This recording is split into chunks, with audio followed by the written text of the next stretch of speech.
Bentar, dah. Assalamualaikum warahmatullahi wabarakatuh, Pak Jai. Jadi kami di sini melaksanakan tugas presentasi ekonomi, yaitu menjelaskan apa sih itu pinjol dan bagaimana cara kita mengatasinya ke adik-adik kita, yaitu di kelas 10D. Sebelumnya boleh perkenalkan diri kalian dulu nggak? Siapa aja namanya?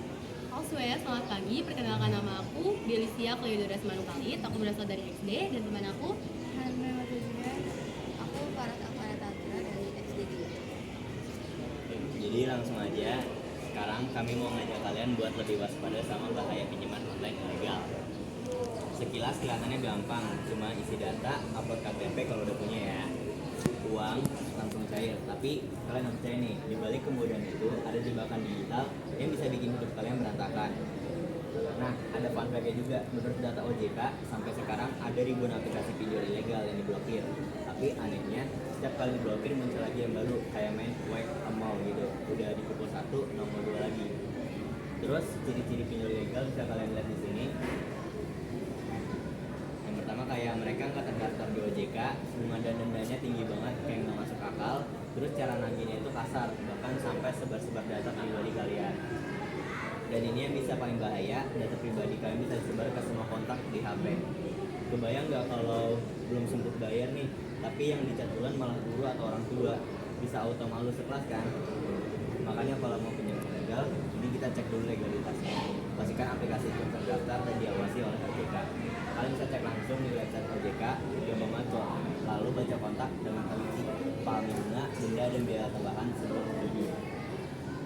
Intinya jangan mudah tergiur sama pinjaman yang instan, cepat cair memang mudah, tapi kalau ujung-ujungnya malah diteror, dipermalukan dan kurang privasi dari diri sendiri. Jadi pinjol ilegal itu bukan solusi, tapi jebakan versi modern. Paham nggak kalian? Paham Kak.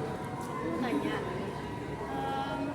jadi kan kita udah tahu nih tentang bahaya dan resiko yang mengancam dari pinjaman online ilegal. Iya. Nah, tapi kenapa masih ada orang yang masih meminjam pinjaman online ilegal? Padahal udah dikasih edukasi seperti ini, dan juga tadi kan dikasih tahu ya bahwa bunganya tuh sangat tinggi kan. Jadi tentunya ngerugiin mereka juga dong. Maksudnya apa? Jadi kemungkinan ada dua. Yang pertama gengsi, yang pertama lagi itu kebutuhan. Jadi ada dua orang nih yang punya dua perbedaan. Yaitu pertama gengsi nih buat beli iPhone, jam tangan baru, beli mobil mewah dan lain-lain. Ujung-ujungnya mereka nggak bisa bayar, terus mereka malah kena lingkaran setan tersebut. Terus yang ada lagi nih namanya kebutuhan. Jadi mereka itu pinjol ini buat kebutuhan hidup mereka, buat makan, buat beli baju.